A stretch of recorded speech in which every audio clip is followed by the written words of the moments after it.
Hi, this is the Road to a Billion podcast, and I'm Stefan Georgi. Since 2011, I've sold over $700 million worth of products for both clients and through my own companies. I've also founded or co-founded 8 different businesses that have each grossed between 7 figures and 9 figures in revenue, including 5 businesses right now that are each doing at least 7 figures in revenue per year, and combined they did over 10 million in revenue in 2019.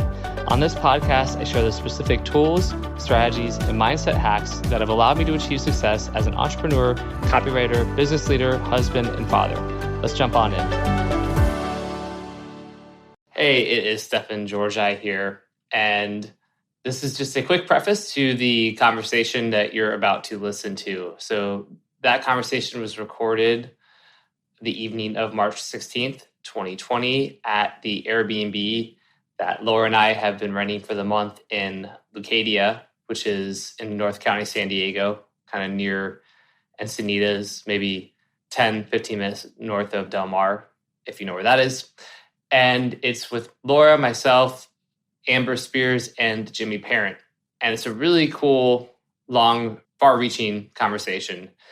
If you don't know Amber, she runs the Mimosa Mastermind, which is a get-together a couple times a year of a bunch of the best minds and people in the world of direct response and e-commerce and different things like that. She's also one of the foremost experts on affiliate marketing on the planet. She has an agency that helps companies with internal affiliate managers to train them and get them to just do better at their job. She can also help people to hire and train affiliate managers and help them to, just generate more sales. You know, she has some pretty high profile clients like ClickBank, Agora Financial, and others. And she's just one of the most connected people in the entire industry. She knows everybody. She's amazing, an awesome leader, brilliant woman, a great friend. And so it was really a blast to have her with us last night. And then Jimmy Parent is one of the best copywriters out there. He is brilliant, so funny, really smart guy. He spent a good amount of time with Agora Financial, and he left to go work with Oren Klaff, who has over 1 million copies of his books in print, including Flip the Script and Pitch Anything. So Jimmy's been with Oren for maybe 6 months or a year now. And then on top of that, Jimmy owns his own health offers, or not in health, but different offers in different verticals, and does a little bit of freelancing work for clients, but primarily is focused on his own projects and just a really, really bright copy mind. So Jimmy was in town for an event that Oren was doing. Amber lives in San Diego.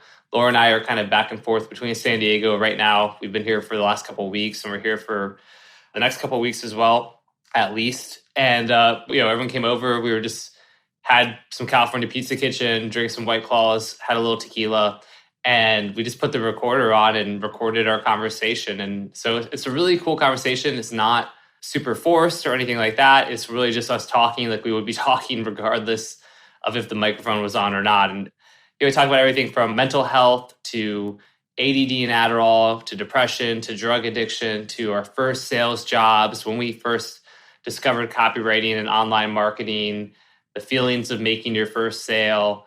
We talk about Joe Polish, embarrassing stories, times how our perception is different, how mindset is so vital to your success in life, and why mindset is really just more important and fundamental than even copywriting or anything else. Our thoughts on what we can be doing during times of uncertainty like this, with the coronavirus being on everybody's minds, and a ton of other stuff that I'm not even thinking of at this moment because I've got my tequila and White Claw brain. I'm recording this the very next morning at 7:12 a.m. But it was just an awesome conversation, and I'll try and do like a notes thing where I annotate where different topics come up throughout the conversation. But regardless, if you've got the time, you want to play this while you're driving around or doing whatever, I just highly recommend it. It's a really fun conversation, and I think there's a ton of value to be had there. So I hope you enjoy.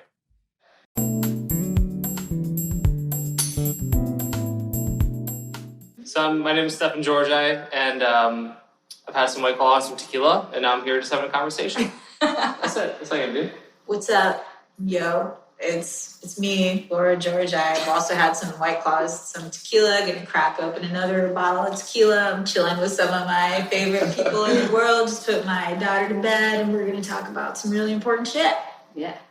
Great. How do you follow that? I'm Amber Spears. I too have had White Claw and tequila. And I'm hanging out with these brilliant people after having 5 delicious pieces of gluten-free pizza. Maybe pizzas. Super good, super full. My name is Jimmy, and I am about to go into a food coma. I'm enjoying some LaCroix, which tastes exactly like you'd think it would, nothing. And here we go. So why are you sober? I've noticed you haven't been vibing with us. Like, what is...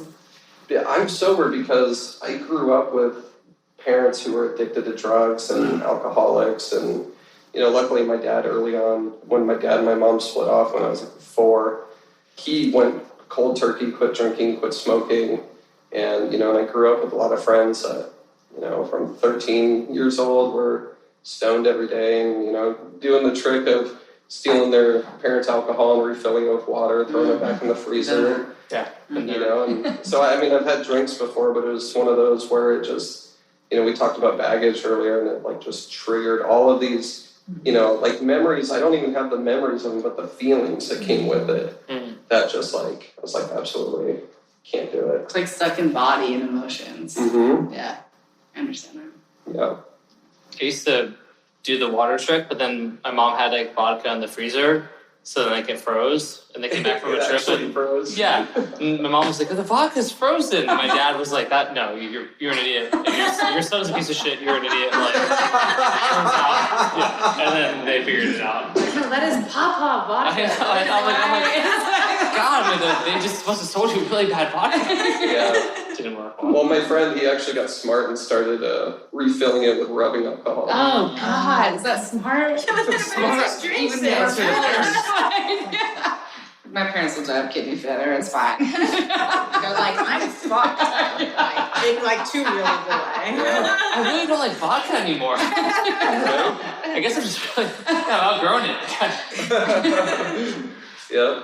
Oh my God. Is your dad still alive? Yeah, he's still alive. He's just retired, actually, or just about to retire. Nice. What did he do? So my dad was a CT tech in the hospital, which is how I got involved in the whole medical world. I got my degree in radiation physics. I was a pre-med student. I was working as an X-ray tech, and started going into that before I realized totally disenchanted with the medical system. So I would talk to doctors and tell them, hey, I'm starting a family, at least trying to at the time, starting a family. If you were, do you have kids? So I talked to 174 doctors. I have this journal where I just asked them, 174 doctors. And the question most people ask, would you do it again? I asked them a different question, do you have kids? And all of them did. Would you tell one of your kids to go to medical school? 173 of them said absolutely not. Wow, holy shit. Absolutely not. So I was like, well, that's great, because now I don't know what I'm supposed to be when I grow up. I was like 24, 25 at the time. I'm 34 now. So. What were the reasons? Just the demand, the workload, the sacrifice, or? It's when you're a physician, okay, you are married to the system, you're married to your patients, you follow them whether you like it or not, from them walking into your into your office doors to the day that they die, you follow them and you're attached to them, and you're always on call even when you're not on call, and so it's you're either going to be married to them or you're going to be married to your spouse. Many of them on 2nd, 3rd divorce, 4th, 5th marriage, kids all over the place. Yeah. It's not what I wanted to sign up for, which was heartbreaking. I was planning on being an interventional radiologist. They cleared, 500, 700 a year, doing really cool, nerdy, geeky, super cool stuff, You're still doing that. With You're still doing super nerdy, geeky stuff. Yeah. I didn't know this world existed, though, so. I feel how did you find out this world? This is turning into secretly just an interview with Jimmy. We're like, but I'm curious, how did you find out? The only sober one. That's true. All the drunk people just asking you questions. Oh, sorry, jaws are dropping. Now that's a really good question. So, I recently discovered that I have ADD, which explains why I had 19 jobs / careers up to this point of being, a copywriter / whatever it is that we are, And so I was a race car fabricator, I was a sheet metal fabricator, I was, what else did I do? Yeah, I built roll cages for race cars like Le Mans, Porsches, and Astons and stuff like that. And then started my own fabrication shop, and when the economy crashed, there went my meager income with it. And then from there I got into, that's when I went into the medical field because it's stable income. Went to school for a few years, got my degree, started working as an x-ray tech while doing school for pre-med, and got super bored super quick. With each job, I would go in, get hyper obsessed, become better than everyone else in the job, get bored, and I would my performance would fall off because I'm like, there's nothing, I'm bouncing off a glass ceiling, so then my performance would fall off and I would either get fired or I would just quit or find a way to get myself fired, self-sabotage and go do something else. And started working in sales and found myself on the sales floor where I was doing phone sales, and I'm like, wow, I thought that if I was good with people, that meant I had to work in customer service. That was my worldview. Either had to be a doctor or work in customer service. So it's a really big difference, by the way. Yeah, it's funny how it's the same. Yeah, related, right? Related, but very different. And so then I stumbled into sales, and I was like, I didn't know I always thought sales was, used cars salesman, and I'm like, I can't talk people into making bad decisions. In my conscience, I can't do that.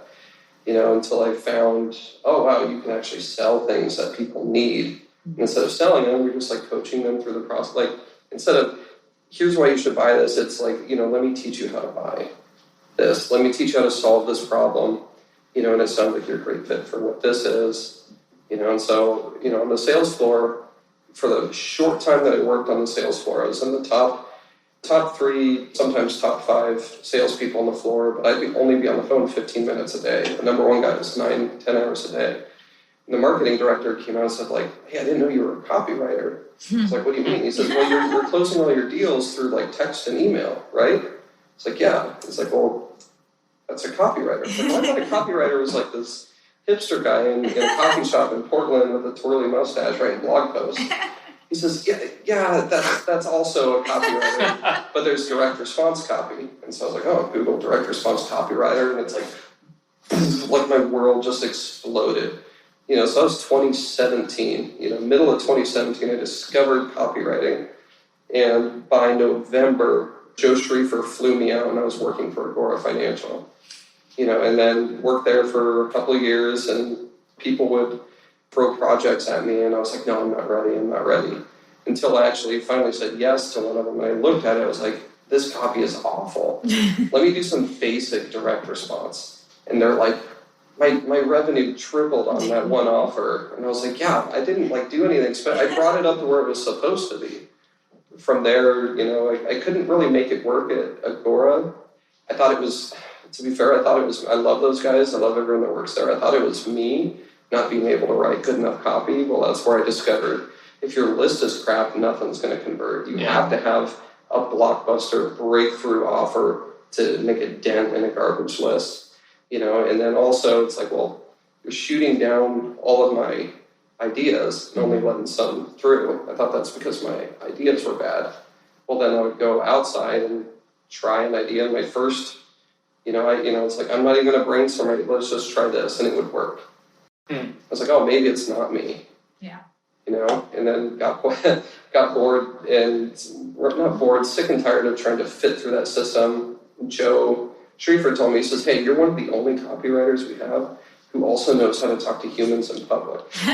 I'm considering doing this whole new type of affiliate model, which did not work, did not happen at all. It was supposed to be doing a lot of what Fernando Cruz does, going out and being the actual outdoor sale. I was like, great, I know how to do that.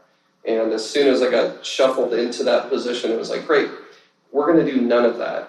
And then we're going to fit you into the existing affiliate model that we have. So I was sitting there in front of spreadsheets and stuff. I'm like, I'm going to kill myself.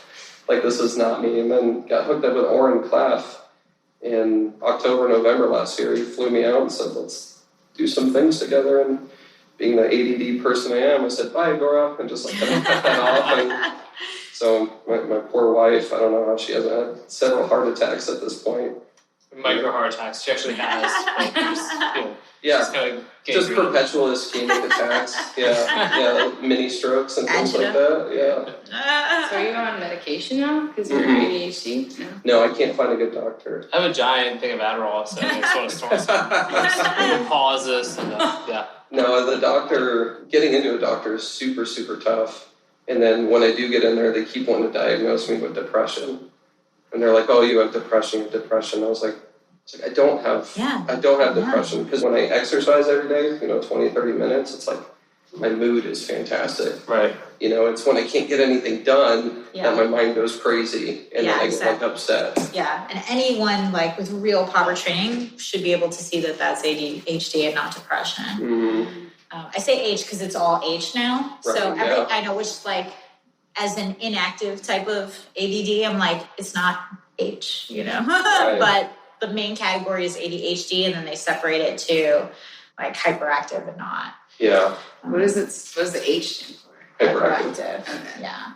And then there's the hyperactive type and then the inattentive type, which used to be they used to just call that ADD. That's what I mean. Exactly. Same. Mm-hmm. Also same. Yeah.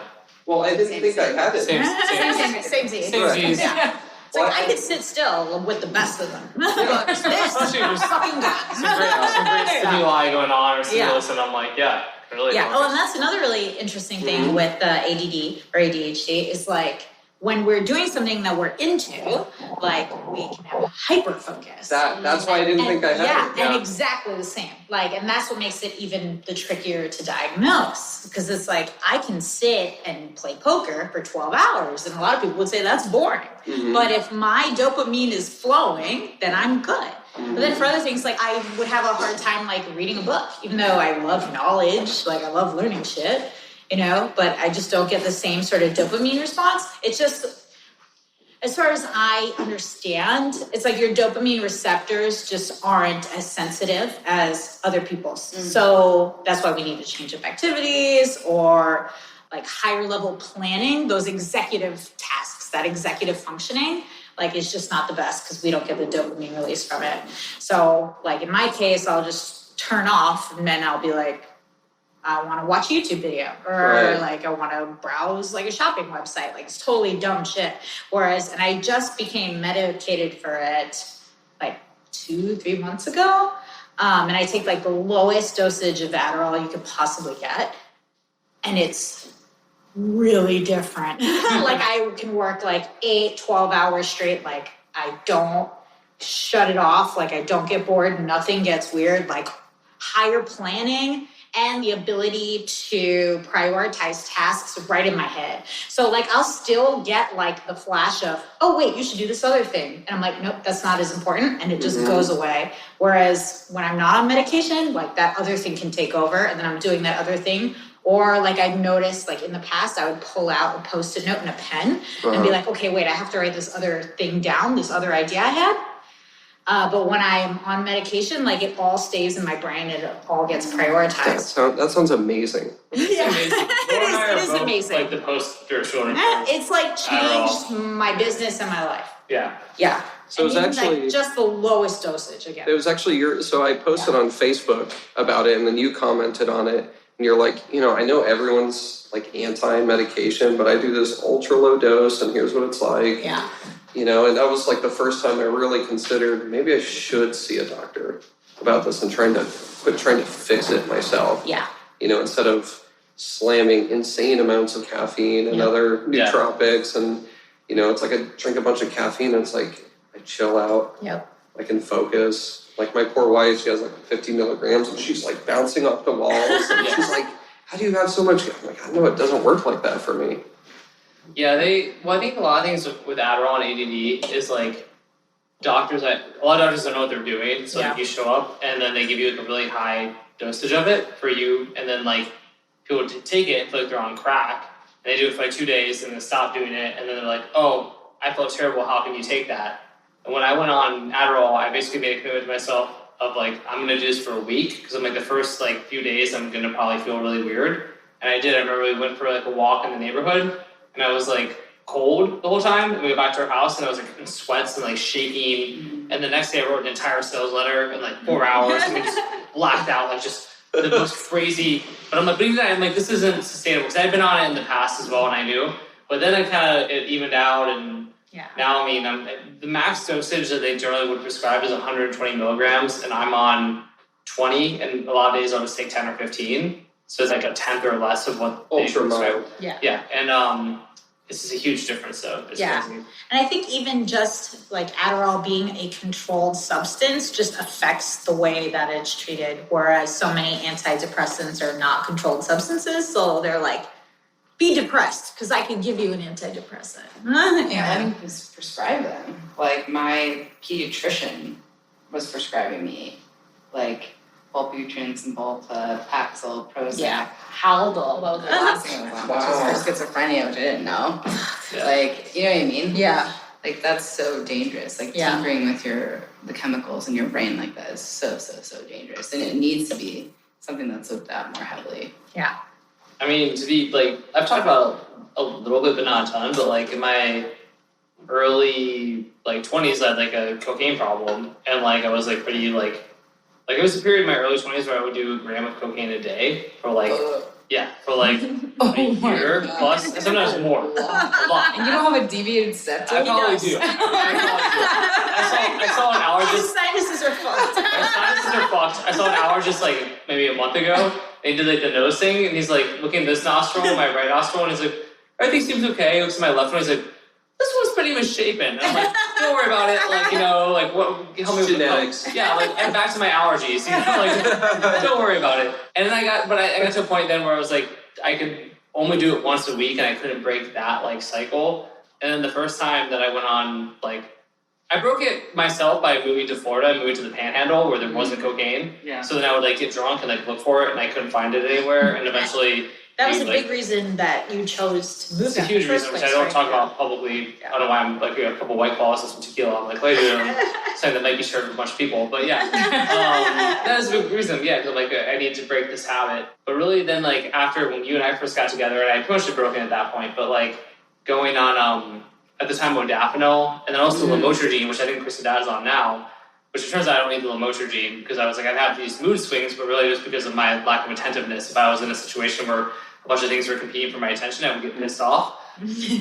But basically through ADD medications, like where I actually was able to break it, which is funny because then if you tell somebody when you're going to get like Adderall and you have ADD that you do like use cocaine, they won't prescribe it to you because they're like, oh, you've got a substance abuse problem or something. Yeah. But the ironic part is like that's the dumbest thing ever because like the reason you have a substance abuse problem is because of your ADD. And that's what I finally realized. Like, oh shit, like it was because I wouldn't, if I'm at home on like a mellow night, well, besides this really addictive period where I was doing a gram a day, but besides that, like generally it's like I would go out and it'd be a bunch of people and it'd be loud and I'd be anxious and I would drink to like kind of cover up for the anxiety and the edge, and I would keep drinking. And then because cocaine's addictive, you'd be like, well, now I got, kind of sober back up. But it was this whole fucking cycle from just being like overwhelmed by like stimulus. And once you're like, can just kind of cope with like, that stimulus, and you're like, okay, I don't need to do like a drug that's fucking up my sinuses all the time. Yeah. I'm glad that you're talking about it now, whether you share this publicly or not, because I like so many high performing entrepreneurs that I know have struggled with drug addiction, as have I. Sure. Like from a very young age, I was like, I wasn't doing a gram a day, but I was close. If I could have afforded it, I would have done. I don't know how I afforded it. Like, it's very expensive. I'd have like I had a music business at the time, which coincidentally didn't work out and went under. There may be a correlation there. Where'd the money go? I don't know, but let me, Yeah. But it's true. Like so many of the people that I know and we know that we work with, like struggle with anxiety, with depression, with overwhelm, like, with things like this, and they numb it with alcohol or drugs or what have you. And there is a stigma around taking medication. I think it's important to talk about it. Like they're around for a reason. And for some people, it's extremely effective and needed. Yeah. And then there's a group of people that fucking spoil it for everyone. As we know, that's the same in every group for anything that's good, right? Totally. And I think you start to destigmatize it when you talk about it, and it's someone who's doing really well that a lot of people look up to, like has a successful marriage, like, right, is like a family man, but like this is where you start to break it. And like talking about it, I think is like important, because then it makes other people feel comfortable. Well, and you don't feel sharing their alone. stuff. Yeah. That's Yeah. true. Don't feel alone. There's a couple, I don't name them because we're recording, but a few pretty well-known people in our space who, because I've talked about my experience with Adderall regularly, then they've reached out to me, and then now they are taking Adderall. And they were like not like willy-nilly, like they've been diagnosed with ADD in the past. And then when I I asked have them, ADHD now. I mean, you probably do. Probably do. Anything. You probably get so stressed. When I'm stressed, I'm like, I need to watch a funny YouTube video. Yes. Dude, exactly. Break the stress right Yeah. now. Does anyone want to talk, by the way? Yeah, I'm just ready for one. Yeah, well, like, or the guy I'm so lucky. I saw a really good therapist or psychiatrist or I don't know how you would label him in Las Vegas. He's a psychologist. Psychologist. But he talks about how like birds of a feather flock together. So, because even when I first went to see him, he was like, "Oh, your wife probably has ADD too." I was like, what? Yeah. And then like he was kind of like we went through it. He's like, kind of explaining why. But yeah, I think for entrepreneurs, I think the vast majority of us probably do have ADD, and that's the kind of like. I think so. Mm-hmm. But the funny thing is, I think you think like, oh, but if I medicate, I'll lose all my gifts and all that stuff. But it's like I haven't lost shit. Like I feel like I'm just a wildly more effective version of myself, like than I was. And it is interesting that stigma to medication exists, because it's almost like, why in a way? But I know I felt the exact same way. Like when Stefan was first starting to take Adderall again, like I was nervous about it, mainly because I didn't want him to have like a helmet onto the world, because like My wife has said that. She the worries helmet, about that. the helmet fear. Yeah, exactly. So What is the helmet? it's like you're just not like fully. Well, I think because when people take antidepressants, like my experience with them has been like they just end up not feeling. Right. You know? Instead of not feeling sad, they don't really feel anything, and they have like this little like literal blocker. It's like you're muted. Your personality is just Yeah. completely on mute. Yeah. Yeah, that's why I stopped taking. It's like Yeah. 10 years ago. I remember my mom. Yeah. Yeah, I felt that way. Yeah. And that was my concern with Adderall, but I think Adderall operates differently for one, and then I mean, I'm certain there's still a place for antidepressants too, like when they're really needed. But if you've been being misdiagnosed this whole time, and if you have like untreated or poorly treated ADHD, like We're never treated. we're never properly treated at all. My day. Like, I struggle with so much. Yeah. I totally. And at first, like I was resistant when someone was like, I think you have ADHD also, because like my symptoms are very different from his. Because like in a loud space, like I'm okay, it doesn't bother me. Like if I'm watching things, like I can pay attention to them. But then they're all like these little ways, like I said before, I have trouble reading a really long sentence in a book because halfway through the sentence, I'm like, what was I just reading? And then I have to go back and like read the sentence again. And then I try to develop a coping strategy of, okay, let me just keep looking through the page and then I'll get the general gist and I can turn to the next page and all of that. Mm-hmm. And then, definitely with planning. I was always shit at planning, but slightly better.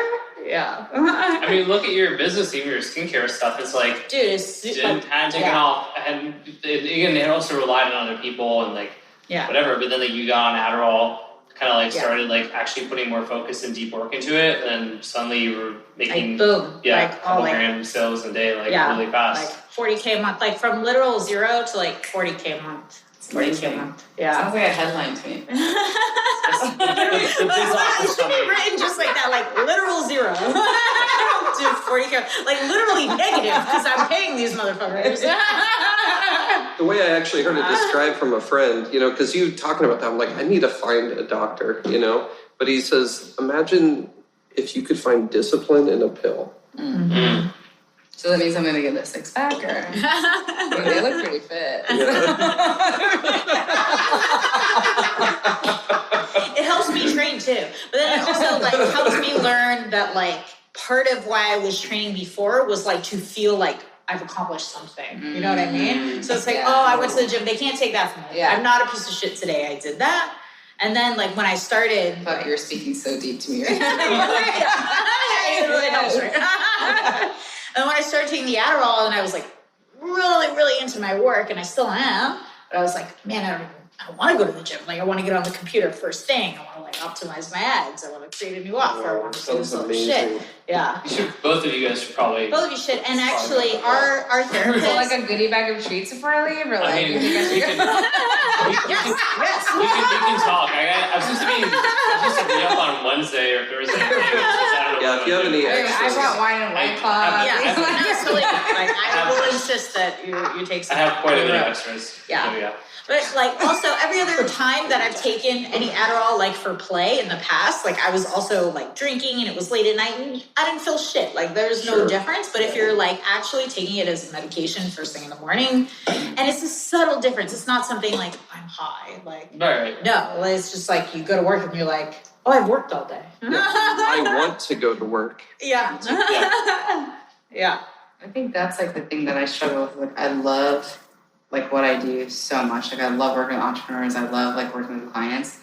That's not the part that drains me. The part that drains me is feeling like I can't get through all the things I want to do in my day because there are things that I have to do that are not client related, that are like infrastructure, like SOP related, and I'm just like, ugh, I can't, you know? And it's just like, it takes me so much longer. I know the team's waiting on me, I'm bottlenecking it, and I keep wondering, I'm like, is it just that I don't like leading my company and like doing these things, or is it because like I just can't focus long enough to do it? Well, Like, it's do you probably like both. leading your company? I love it. I love leading my team. Like if I'm not with them, I miss them. Like if we take any time off, I'm like literally calling in the calls. Like, Yeah. what's up, guys? But is that the same as creating the structures that lead them? No, like, and I'm like really like work because I realized I was like outsourcing like it, and then I don't know what happened. It was within the last year, like a light bulb went off in my brain. Like, oh, I can just change this. It's my company. Like this works better for me. So we're gonna do it this way.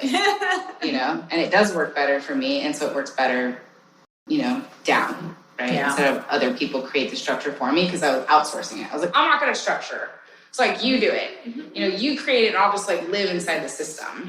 Because I just could not focus long enough to finish it. And now like it pains me to the point where I'm like, okay, now it's full-blown plane mode. This is not how we're gonna do it anymore. Yeah. We're gonna do it this way. And the team just operates a lot better. Which is something that I realized in the last year. Yeah. I don't know if you can identify with that at all. Well, it's curious because from what I'm hearing, it sounds like there is an aversion to it, or it's just not like your greatest skill set or passion. Yeah. But you've had the need to do it, and so you've done it. Yeah, like in my company, my business partner is like operations and like basically like CFO style thing. And I'm like sales and like team, like leadership, like the morale. Like I'm captain of the morale ship, and I like that. Like I'm the big ideas person. And like, you know, I'm the one that's like, oh, this is where I want to go. And then I have to figure out like how to get there. And I just realized like there were just things that we were doing that weren't like effective. And some of it was like, especially around relationships, like we can't like farm out our relationships. Like we have to keep a really close eye, you know what I mean? Like here's how we check on them. Here's how we make sure they're healthy. Here's what we do with them. And like, you can't really develop a system if you're not like coming from my brain, because I'm the best at that. Right. So we were getting good enough where people would see us and like, oh my God, amazing deal making live, like all these things, like crushing it. Like, but there are things that I kept noticing about it where I was like, oh, we're just like missing the just like this little missing the boat, where if we could just take one step further and push a little bit more, we could have delighted them. Yeah. Right. So like now I'm forced to sit down and be like, okay, well, if I want them to follow it, I have to create the system for it. Yeah. You know? You need a protege. You know? You need a protege because like Alana is like totally separate from you and like totally like crushing her side of it.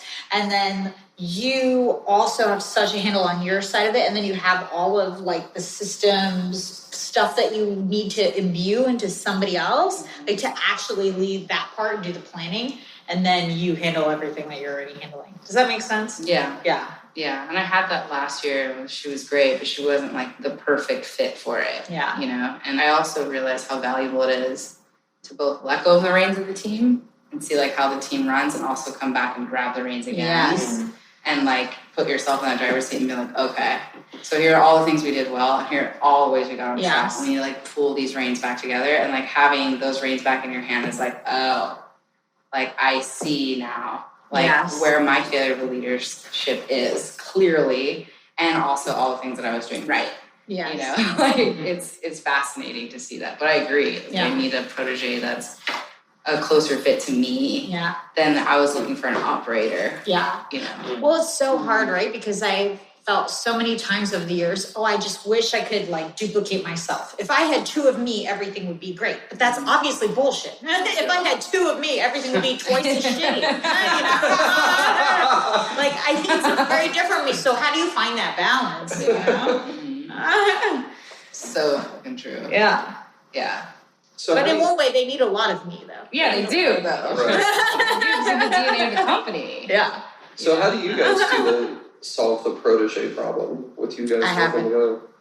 I don't know if I have I don't know if I solved it, but I think I like your language, Laura, on like a protege. Like I generally, I guess I'm more of an in the operator phase, but I also have more acceptance, perhaps, which is good and bad. It's not like a like and lane thing. Like partnered with Cody on some of the health supplement stuff, and I love Cody, and he's awesome.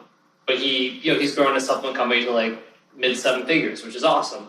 But now like we have this thing that is doing like over $1 million a month, so that's a different challenge. And we have a bunch of other offers. So I think for me, like the advantage was having a really good network where I was able to find a guy who I knew who had scaled other stuff to like the mid 8 figures, and I basically was like, who happened to be looking for something, and I was like, hey, you're the COO now, like Cody, you have to hire this guy as a COO. And then my whole job was to connect them, because my arrangement there is like I get a profit share, but I'm not an owner of the company or anything like that. Like so for me, it's like moving the pieces, and like that's how I approach it. Is like, how do I find the really right like leverage for other people that also creates leverage for me?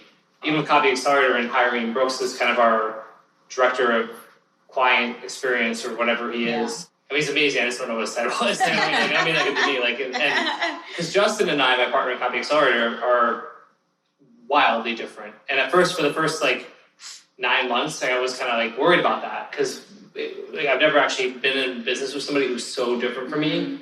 Like, we're so different. And I was like, oh my God, we have like fundamentally different values. We're going to clash, and we would clash on stuff. And I realized that like that's actually this massive advantage, going back to Laura's point, because if Justin and I were the same, I don't think our program would be nearly as effective as it is.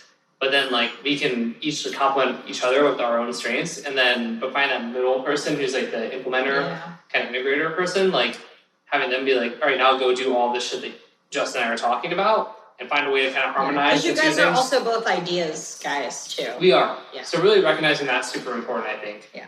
Because I learned that pretty early on, where I can, just like Amber, I can spout out a ton of brilliant ideas. They're gold. Yeah. But if nobody implements them, right, then I'm like, I feel shitty. Everyone else feels shitty. I'm mad that like nothing got implemented. So. Or if they do try implementing them and you keep getting big ideas and they feel like they're overwhelmed. They're overwhelmed. That's the ADHD thing too. Yeah, I have done that to my team. They called me and Alona at one point the two-headed dragon. They're like, what is going on with so many projects, with so many things, right? Like, I really wish I could say his name. I'll tell you guys after this, because I don't want to. But he called me. This is a really, really successful person in our space, and like his team was about to mutiny. His wife was about to like divorce him. I mean, and he'd been diagnosed with AD in the past, but never been medicated, and like. It got to a point where he was like, fuck, I have to do something different. And he's like, went on Adderall like a month ago, and I saw him at our event. Life-changing. And he was like, I feel really good now. He's like, oh my God, like, because it was the same thing, because the team, he'd be like, we need to do this, and the whole team would start to do it. He'd be like, but wait, we need to do this. And they'd all trying to like say they're paddling towards an island, but you keep switching which island it is, and then very good. It's a pretty common, ADD thing, so. Yeah, so basically I have ADHD. Basically, you need to start taking Adderall. We'll talk after this. Our therapist does do like conference calling. If any of you want to talk, does he? He doesn't prescribe, but like he could give you like a written. He's the best. When I'm a billionaire, I will steal him away to like be my life coach. Like, he's so good. Like lot of deep-seated shit. Yeah, he and I worked through that he brought up. I was like, is that what it is? It is, yeah. It's so important to have a therapist that will call you on your shit. Yeah. Like I have a good one I had the last for the last like year and a half, and she's like a narrative therapist, so she confronts you. Like I've never had that in the past. You usually have like therapists like listen, like wrote notes and like give some feedback. Like I understand why you're feeling that way. And my therapist is like, nah, I'm gonna interrupt you now because I'm hearing a pattern here that keeps coming up. According to my notes on January 31st, you have the same issue. We had a discussion. We're gonna do this, and you haven't done shit. So So that's like what I really want out of therapy. Yeah, you don't want like an enabler. Like, that's okay. Like, you're the any enabler therapist I've been to, I'm like, you're not experienced enough to deal with me. You eat them out alive, and then you get bored. I feel like I'm getting a list. Things to do. Therapist, Adderall. So both of them. You would too, like really, I don't know, like raise an eyebrow, like things people. I'm blanking on the word, but like have that aversion to. You know, things that are like therapists and Adderall. Yeah, therapists and Adderall. Oh, totally. But even like that. Stigma. That's like it's stigmatized. Be a copywriter. I know, right? Thank God I don't write for a living. If I could make money just naming things people can't think of. Which is true though. It's like that hidden thing. That's like stopping us from connecting with each other, stopping us from our own growth. Like we're getting in our own way. Yeah. You know, and I think therapy is just like so important. Yeah. Mental health is like I think the most important issue of our time. Right now, to be honest. It's not like the economy, it's not all this other stuff. It's like what's happening between our 2 ears and how we talk to ourselves. And that like comes out in how we treat other people, how we treat ourselves. Like Absolutely. It's like honestly, like the most like it's the thing I'm most passionate about now, especially after losing someone that I was so close to suicide, like in November of last year, and then losing my uncle to suicide and like losing multiple different friends. Like you know, it gets to the point where you feel so alone and so overwhelmed that you're going to choose to exit your own life and like leave behind like a path of destruction, like a nuclear bomb goes off in the lives of everyone who loved you. And like this is like so important. And like therapy is such a tremendous part of your healing process and feeling safe. And like, of course, the support of community and a good like, you know, relationship, all that stuff helps, but like it's at the end of the day, it's like you and your thoughts. And if Adderall helps sort it out and organize it, you know, and exercise helps get that stuff out and talking about it with a trained therapist who's going to call you on your shit and support you on your growth, like that's like where we get through this. That's where we break through. Yeah. 100%. Yeah, it's crazy the stigmatization. Is that a word? Yeah. Good, nice. Yeah. Nice. I should be a copywriter. Well done. like Adderall, but even because Adderall is stigmatized, but it's more like stereotype because people are like, oh yeah, I took it once in college when I had an all-nighter, and you know, man, I couldn't sleep, and I smoked a bunch of cigarettes, and you're like, okay, cool, like that was you in college, like abusing a drug. Yeah. But like, you know, like if you take it every day. But like I feel like even more so, like with therapy, and people don't talk about that. But then you'll notice the pattern of a lot of really high achievers and really successful people who are really in like an enlightened space, and it's like, oh, and then I saw a therapist and they helped me work through all my shit. And you're like, oh, that makes a lot of sense because that's what therapists do when they're good. Like, and that's the thing for me. I mean, like, I don't know Joe Polish, but I've seen him talk a couple of times, and Brenda, you know him a bit. And like, I know he talks about how he had a drug addiction and all that kind of stuff, which he didn't talk about for a long time, right? And then he did, and it was really like freeing for him. But even for me as somebody who struggled with drug addiction, like to hear him talk about it made me feel like even better about, I can talk about that I went through something kind of similar. I wasn't not the same, but like I had my own issues. And so with me with talking about like Adderall or therapy or whatever, I do hope, and actually it's happening. And I know a bunch of people who now are taking Adderall or managing their ADD or seeing therapists. And so I'd rather just be vocal about that, right? And if it helps somebody to live a better life, because we're only here for so long, or, you know, regardless, like you might as well make the most of what you have and the time you have. And I think we can only get as close as our secrets allow us to. Yep. Yeah. You know, and like that's what I like about Joe. It's like he's leading, like he wasn't just a drug addict, he was a sex addict. Yeah. You know, and he had like and he's one of the like he came to my house a couple months ago and stayed with us, and it's like that's when I started working out again. This guy woke me up every day like, dude, gym, like, let's get up, like, in the gym, kicking my ass, like, you know, I'm just like, Joe, you know, like, this is terrible. And he kept telling me, he's like, do it every day with me, because he knew I was like depressed and like struggling, like there every day. And then he'd be telling me like, you know, this is like, you have to get out of it, or else you're gonna be turning to other outlets unhealthy, like, you know, and like him being so public about it, you being so public about it, like us being so public about it, like when we bring it out and we don't have shame, like there might be like embarrassment or vulnerability hangover after, maybe we never ever have this go live. Because you get that, you get vulnerability hangover, right? Sure. Like, and it's true. And it also, when you do that, like it creates space for everyone else and it gives you space to breathe and it allows us to be closer because like you've shared this with me now, right? And you share with other people. And I think that's where like the stigma around Adderall and depression and suicide and drug addiction, all this stuff like festers because we're ashamed of it. Yeah. And we sit on it like, oh, what if someone finds out? Okay, what if hundreds of people find out? Yeah. It's not going to change your relationship with your wife, your kid, Yeah. your business partners, your business, like not anybody, really, unless they're That's such dicks. Unless they're You know? shitty people Yeah. you don't want to have a Yeah, I relationship agree. You with, just right? filtered yourself out. yeah. Right. Really, right? Like you filtered by telling my truth and it repels you, you filtered yourself out of my life. If what I said draws you closer, like I've, filtered you in. Yeah.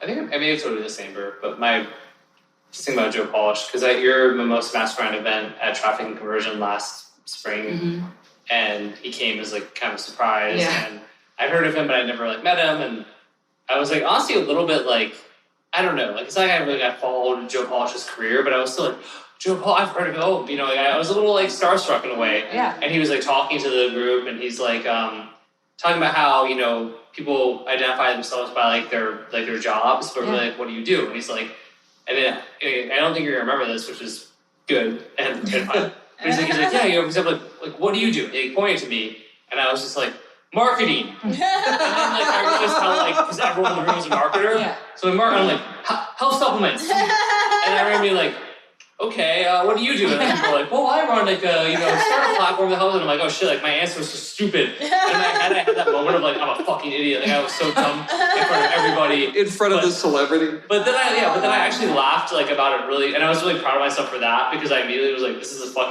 I'll go tell this story sometime, and I just totally crack up about it. And I've told it to a few people since then, and I was able to be from a place of laughing, but I'll never forget that because it was just so fucking an entire room of marketers, and I'm like, marketing! Yeah, everybody here does marketing. I love what you said, like, it's so funny, like, what kind of ecosystems we live in, because when you first, like, you don't remember that, I was like, oh, is it because I was too drunk? Right? Because I've had that happen at my own events, not the last year, but, other times, where you like, hear that, you're like, oh, like, you have your own stories, your own narrative about everything, and, like, he asked that question because it's a fucking trick question. Right. Because people in the room are going to say marketing. Like, that's the reason why he said it, I'm still mad at myself for being the dummy who fell for it, but... Not even. He's asked it because it works. It did work. But even then, but for me too, and I was like, nobody else is going to remember that. That's the other thing, like, no one will remember that. No one will like, oh, Stefan gave a dumb answer, like, I thought he was cool, but he's a fucking loser. You know what I mean? Like, nobody just looked at they don't need to be in your life. Yeah. That's the thing. Like, there was someone really thought that. Right, back to your point. Somebody, still thinks of that. Right. Yeah. Yeah, I'm gonna unsubscribe from his list. He said marketing. I totally still do, like less so now, but I have flashbacks at times of like really embarrassing moments in my life where I've like said the worst thing. Same. But I know like nobody else is flashing back to that moment. It's just me. We're all thinking of ourselves. Yeah, that's exactly. And seriously, we all are. That's What's the dude's name? John Mulvaney, the guy from on Netflix. Oh, John Mulaney. Like, Yeah. He's just got one thing in his, and he's like, I was talking to somebody, and I was doing the thing where I'm like, because I'm waiting for them to finish talking so I can talk about myself, and I'm like, that's perfect. Like, that was like so many conversations where you're like, yeah, my turn, you know? It's true. Like we were talking about earlier, when you hear a recording of your own voice and you're like, I sound so dumb. Like my voice is way higher than I thought it was, and it's like, I slur those letters. Apparently, that's a thing I do. I'm like, everyone thinks I'm an idiot. You only drink LaCroix. That's why. You never slur anywhere. Yeah. I can't believe I said LaCroix on LaCroix. It's true. And by the way, Joe's one of the most gracious human beings ever. Yeah. He seems like I love you. Yeah. He's awesome. I have a feeling I'll end up in his I joined so many masterminds, but I feel like I'll probably end up in his mastermind at some point, one of his groups or whatever. Yeah, I mean, I think, every mastermind has its own, value set and everything. And I think for Joe, his, genius is his, ability to find, everyone that everyone wants to meet and be close with. Right. And bring them in. And he has, those kinds of relationships. And, he's doing it for 25 years. Yeah. To have that kind of longevity, it's everyone want to meet the poopery lady, and he's like, bam, I know her, bam. That's not, you know what I mean? It's just it's awesome. That's the value. And they have great ideas, and they all have their own, you focus on copy. There's other ones that have focus on finance, or they have all these things, but for him, that's his superpower. Is Right. His people collection is amazing. Yeah. And he's zero judgment of anyone. So it's rad. That's really cool. Yeah. Yeah, if you ever want me to connect you, I'm happy to. I appreciate that. He's awesome. Cool. You can talk to him forever about working out. I'm gonna go talk to him. Good. Marketing. Hi, selling marketing. Copyright. Sup. Words, I write words and Words. stuff. I like words. That would have been awesome. What do you do? I love what you said that, because it's literally we spend all of our time. I cannot tell you how many hours of my life, how many years I've wasted sitting around ruminating about that stupid ass thing that I said Totally. to someone, or what I did, and I'm just beating myself to death about it. It's they don't fucking stay awake at night thinking about it. Ever. They're sitting up thinking about their shitty things that they didn't say. You know what happens? Someone says something terrible like that, and you're like, oh, that was weird. And then you just go on your day. You're like, okay. I know, and it even has to be super terrible for us to even register it as, yeah. oh yeah, that was weird. Super weird. But then that's You're all we oh yeah. So yeah, they're something If we're feeling particularly empathic, we might be maybe they're in some sort of place. And then that's it. And it's done. Yeah. It's so true. Apparently what I said just rattled skeletons in their closet. And if it's a real skeleton, I normally just like that person more. I'm that was some sick shit they said. It was real. I kind of like that. Just roll your eyes wow, that was weird. That's it. Yeah. I was just looking for connection, acceptance, Love and yeah, So totally true. words. and words and stuff. Words. Marketing. Are you guys is your love language is word of affirmation? Because I feel that would be such a great thing for the two of That would you, be dating as amazing. copywriters. I bet you just, if it was, you're constantly giving the best words of affirmation. I think for both of us that lands in the middle, Stefan is acts of service and I'm quality time, which is hilarious because we spend a lot of time together. But if it's not a lot, A lot. But if it's not if it's not quality time, Intentional. So it's not. It doesn't count. Yeah. If we're sitting in the same room working together, I love it. But it's not That's not quality time. I'll be let's go to dinner later. I've been staring at the back of your neck for the last 9 hours. We literally did that just the other day. It was we were literally the entire day from 7 a.m. until it was 9 p.m. the entire day, and then we got into bed. And she's like, "Hi, I feel I haven't seen you all day." What are you talking about? We literally spent. We had all these conversations. We did all this stuff, but it was conversations about work, so it wasn't quality time. So yeah. Now you know. Which I You appreciate. could just say honey, will you take out the trash? And then are we more into That, yeah, perfect. She brings me a dinner on a plate or something, and is "Hey, I made this." And I'm oh my god. Yeah. When tears coming. I'm trying for She her. really loves me. Yeah. I feel we just reached a new level in our relationship. It's true, but I feel some of my love language just changed based on where I am in my life. Because right now, acts of service would go huge for me. 'Cause I'm super busy, and it's oh, you do something, you take something off my plate. I'm so grateful. Mm-hmm. But in the past, when I wasn't as busy, it was definitely words of affirmation and physical touch. You know what I mean? It's Right. It's interesting how you change in your life, and also how different you might be in your partnership. You might have someone who's super affectionate, so you're oh, my cup is already full there, I need something else. Yeah. You know? That is really interesting. Yeah. Between Laura and I, she's very tactile and I'm not. So she'll say we go like days without touching, which sounds like really awful when I hear her say that. I don't think that's entirely true. So I'll give her like, we'll kiss every night. Different definitions of touch. But I'm not like, Right. again, that's me not being super tactile, I guess, because like we'll cuddle for a minute, but like then it's like time to go to bed. I'm on my side of the bed. Yep. All that, but maybe like she means you didn't spend a lot of time making out. I mean, it's like a different touch. Yeah, it's right? I'm like, I'll, we want to make out, I'll make out. Yeah. So, I don't know. For some reason, that doesn't work. So, I don't know. But like knowing that shit's so interesting, right? Like, that's the thing. You mean therapy and all that, but even like knowing your love languages or knowing what kind of communicator you are and all that kind of stuff is really being a little more self-aware about that stuff is really valuable, I guess. It's hugely valuable. Have you ever read Attached?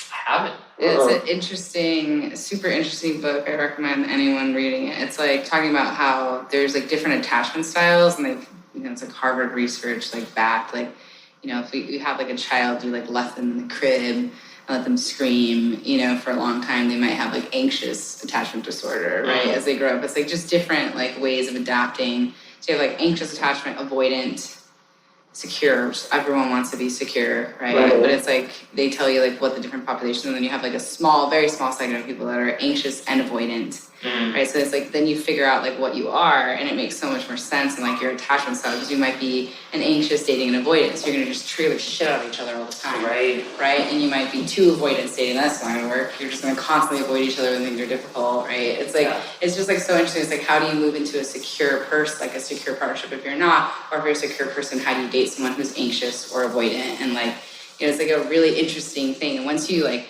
read it and like go through the test, you're like, oh my God, I'm so clearly like an anxious attachment disorder. Like, oh my God, like this is why I do these things, and this is why I trigger the shit out of my partner who's a secure or an avoidant. Like it's a super, super interesting book, and it has of course quizzes in it, so you can like self-diagnose. Yeah, like it's fascinating because you learn so much about yourself, like, and also see where you do like almost like an inventory of your past relationships. And you start looking through it and you're like, oh my God, that's why I failed. It's because it was like two anxious people dating, or two, avoidant and an anxious person. Like it's really interesting. Let's talk about the book Attached. I don't know if you've read it. Oh no. It's great. If you want to learn about your attachment style. If you're anxious, avoidant, anxious, avoidant, or secure. I kind of order it right away. It kind of, for me, like, there's like a nature and nurture thing there, because it's really interesting, because when you learn all that, and you're like, okay, a lot of our problems are like fundamentally problems of like communication and based on like different communication styles, whether that's like physical or verbal or emotional or whatever. So like, okay, like if we got rid of all those problems, would we all just get along like all the time, right? Maybe, but then at the same time, why do we have them from the beginning, right? So I don't know, it's kind of an interesting thing to think about, like how much of it is like the nature of how we're just fundamentally different versus like how we're affected growing up in childhood that then impacts and influences our relationships because like we were left in the crib for too long. Yeah. And like, if everyone had the ideal like nurture, or what was the one that everyone strives for? Secure. If everyone had a secure upbringing, like what would the world look like? Would it be a really perfect, harmonious world, or would that be fucking weird?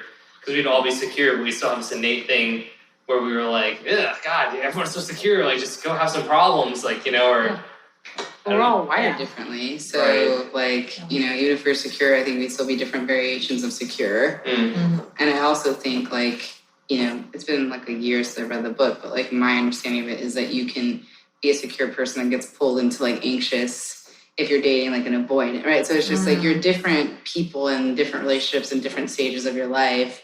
And there are going to be certain foundational things that are going to stay with you and stay the same. But like, it's also dependent on like who you are, who you're dating, if you've been working on your traumas and like, talking things through. It's interesting. Like it's almost like I was telling you about that podcast, like Daniel Amen today. It's almost like genetics, where he was saying like genetics is a loaded gun, but your environment pulls the trigger. Damn, that's weird. Mic drop. Knocked into the snake. But like, it's interesting, right? Because it's like, how much is your DNA? How much is your genetics? And then how much is it your environment and like what you're eating and like what you're thinking? Because I don't think what you're thinking is part of your DNA. Right. Well, Or maybe how you feel about what you're thinking. Right. You could argue microbiome Right. causes anxiety, but like, you know. So Right. Yeah. I wasn't prepared to think so deeply. Well, what is it then? As a philosophy major, I'm like, Those natural flavors. Yeah. It's a hint of red. What the fuck are you? Okay. Yeah. just make sure you're on the same level.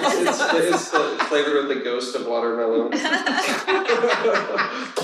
The ghost. oh my god. I had heard like a really fascinating thing not too long ago on NPR. They were interviewing this like relationship expert mathematician, right? So she was like, okay, One so plus one equals love. yeah, pretty much. Oh my god. So there's like a length of time when a person in a relationship gets annoyed by something their partner did, and when they speak up about it, like they call it like beta, whatever, right? And then like the rate at which those relationships last. And you would think maybe that like the longer the beta, so the longer people could go before, you know, letting out that they've been annoyed, the better the relationship. No, the exact inverse is proven to be what helps a relationship last longer. So like the sooner somebody communicates that they're annoyed about something, the longer the relationship lasts, which I definitely felt to be true with Stefan and I, because like anytime either of us is even mildly annoyed at the other, we're both like, you know, this thing you did kind of annoyed me. Now we're like that. Now we're like that. Early on, we were like, let's go like talk to our exes and try to do terrible shit and self-sabotage everything. Like, you want to do therapy? Yes. Yeah, you did couples therapy? No, we have not actually ever been to couples therapy. We just kind of we worked out lucky. Yeah, no. Yeah. We just broke up a couple of times in like dramatic, terrible ways. We've broken up twice. Yeah. Yeah. I always tell it as once was my fault and once was his fault. It's probably true. That sounds fair. That's really fair. Those were equal. But we always find each other. I joked earlier how like we're always kind of working together even when we were breaking up, but like what makes me laugh the most is that he had written this badass diabetes offer. And compliant, super compliant. FTC, stay over there. It's just really like not even diabetes. Yeah, blood sugar, you know. Erratic blood sugar. I remember that. Yeah. And then I started running affiliate ads to it on Facebook. And that was the first time like I ever crushed it like as an affiliate marketer. And we were broken up and I'm like, it's this fucker's copy that's like paying me $10,000 a month. Like cash that I just keep. I was so mad and so happy at the same time. Well, then you couldn't be mad because she's making you all this money. That's great. Because if she's making $10,000, Clear, you guys are better together. I know, exactly, right? And we totally are. Like, even, you know, the numbers show it. But I took a screenshot recently of the ad I was running. Thank God this isn't on camera because it was totally non-compliant. I can't wait to see. It's amazing that they let me run this ad for months. Until they banned you for... Then they totally banned me. But, like... I'm back now. Somehow, I have no idea why, but like I clicked over to my personal ad account. It's live. I can run ads again. Wow, that's awesome. Big mistake, Facebook. Big mistake. I'm back. Back, baby. The coronavirus, man, has really. I screenshot other coronavirus ads. Yes. Come on, everyone back on. It went from $220 a share to $146 a share as like Anything can run. Like, right now you can go to town. Like, I see like the copper. There's like a copper offer.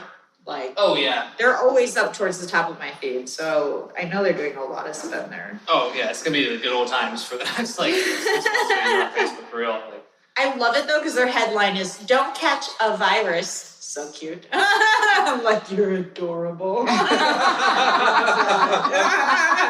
You're adorable. if you're going through our message history, you have to scroll. That's the other crazy Just for thing. a couple months. Like we like are in the same room all day, every day.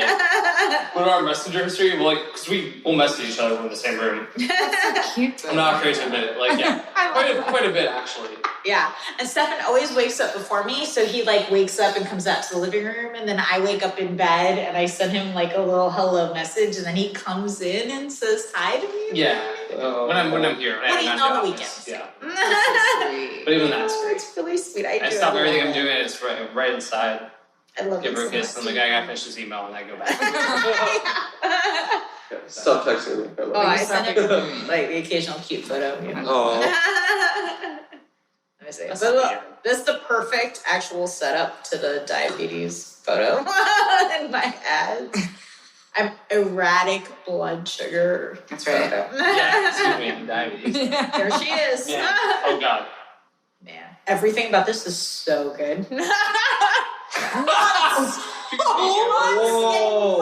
nearly a year. That is They're God. and not for nothing, the copy's pretty good on that too. Okay. Oh, that is legit. They let me run that. Oh my God. The one is taking $10,000 a month. Yeah. I like that's gracefully 50. I still have that Facebook page. Crazy.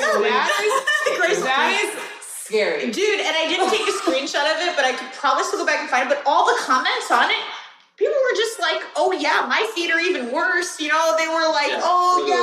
what? Let me in. 349 shares. Oh my God. That would have been what? I guess 20. Was that late 2015, early 2016? It was 2014. 2014. December Yeah, that's what I 2014. Yeah, 2014. Yeah. When working in the hospital, I would see that I all would the totally time. stop scrolling for that. They would. That's why I don't let you run that no more. It turns People out. would walk in with those on their feet, and they would squish. There would be fluid on the floor. Well, it's for people listening without It's implicating really yourself. tough. I mean, you could opt into ouremaillist.com and Our email list.com? Our email list. Hold on, I need to go buy that domain. Yeah, it's super into it. Yeah. Look at all these new leads I'm getting. Yeah. This podcast brought to you by /tweet. I can send you the swipe file. /ulcers. /not diabetes cure. Oh my gosh. They did let me run it for a good time. And I was only servicing clients at that time. So to be able to make my, some money without serving clients, I was really happy about that. Yeah. But then I was God, is this motherfucker's copy? It's true. Yeah. Then we reunited and reconnected. We did. Diabetes. How long's your down period? I mean, we had the two, so it was 20. Couple months each. 13 was one of them, and then Yeah. 16. That sounds right to me, yeah. Yeah. I'm glad you guys are back together now. Mhm. When we broke I up am in too. 2016, so the second one was my fault, but it was this isn't an excuse or anything like that, but a lot of it was the stress of having, because that same offer in that company wasn't working like I thought it would, and I had hired people and I had all this stuff, and I just remember being so stressed and being I can't deal with a fucking relationship right now. I've got, I'm feeling this business feeling people are depending on me and I'm about to fire them, and a huge part of it was the stress of not knowing what I was doing, and I think for me now, with teaching and sharing and training and all that stuff I do, is to help people to not have to go down that path, because it turns out there actually is it's not as easy, but people have done it. Whatever you're trying to do, right? People have done before. So the importance of masterminds and mentorship and all that kind of stuff, really, it's not just about making money, but it's also, it can alleviate a ton of stress and the dynamics of your relationships as well. Yeah. 100%. Not to plug masterminds, but No, it's true. Dude, It's seriously. true. It's I don't know if you have experiences, but I still have some friends from college or high school, but they're close, super intimate circle. I can count on them for anything, but they're the rest of the people in my inner circle are our friends in the industry. Totally. Because they get what I'm going through. Yeah. And there's just something to be said. Some of my closest friends are a social worker or an attorney or you know what I mean? But it's not an entrepreneur. And it's not an entrepreneur in the DR space, it's not an entrepreneur in the house space. It's just a totally different level of pressure Yeah. and like, and highs and lows and like, you know, Yes. just all of these things. And I feel like I've met my closest friends through masterminds and like feeling like, you know, we're all going through the same like level of pain. It's like trauma bonding. Yeah. In a way. We're all going through the same trauma together. We're trying to coming out. orphanage me, but yeah. Yeah, it really is. I got another domain to buy. Entrepreneurship.com. It's the newest mastermind. $101,000. I see a need for it. Yeah. I just remember early on with and even talking to other people from masterminds when I first started going about how you can feel like you're like on an island as an entrepreneur. Yeah. But what's actually funny for me is I feel like I haven't felt that way in like several years actually. And the reason why is because of my network. My entire network, to your point, Amber, is from masterminds. And like the first one I went to was like Ed O'Keefe's like time collapsing thing. But it's like there's this count like Ian Stanley is a really good friend of mine where we do some business together, met him there. Dane Alexander, we talked about earlier, met him there. Goer Chandri, Charles Livingston, like Ed Clay, who's really an amazing dude. He's like curing cancer, like cancer hospitals all over Mexico.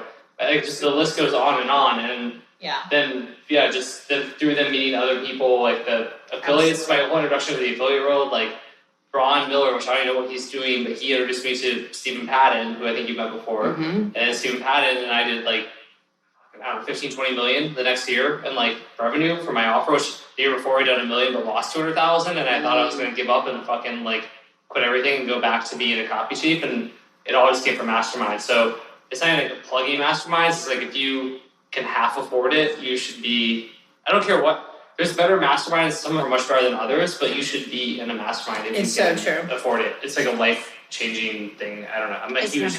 I'll forever be a believer in masterminds. Me too. Totally. And even like my very first good paying copy clients I got from a mastermind, and it was like a Warrior Forum event, like had to be like 2010. Wow. And like it was like $149, and I tried to message the guy for him to give me half off a ticket. Like that's how cheap I was at that time. I'm like, you know, like I bring value. I'm like, give me half off. He was like, no. And so like I had to scrape it together and go, and then I met my first people. I got my first, and like from there, that was it. Yeah. You know what I mean? There's nothing like being in person and being eye to eye with someone. Like that is the game changer. And then what I love so much about this industry is like, with the exception of the coronavirus happening right now, like we spend on average minimum 10 events a year.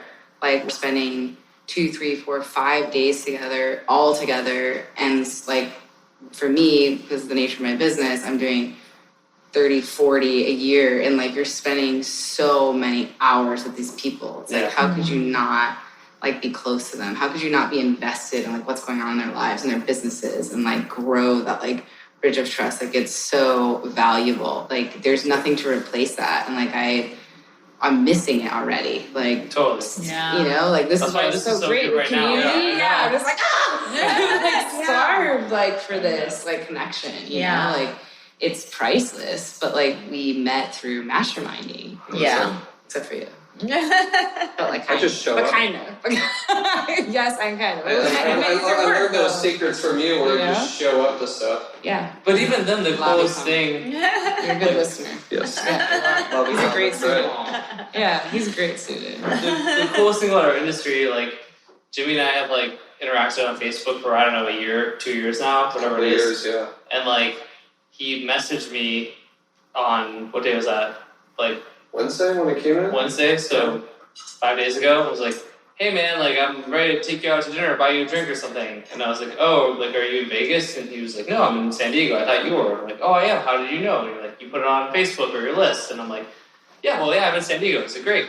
And they're like, oh yeah, let's get together. And you're like, oh actually I can't check into this is like 9 a.m. in the morning. So I can't check into my hotel until like 4 p.m. So you mentioned you have like, you're working at like a Regis office.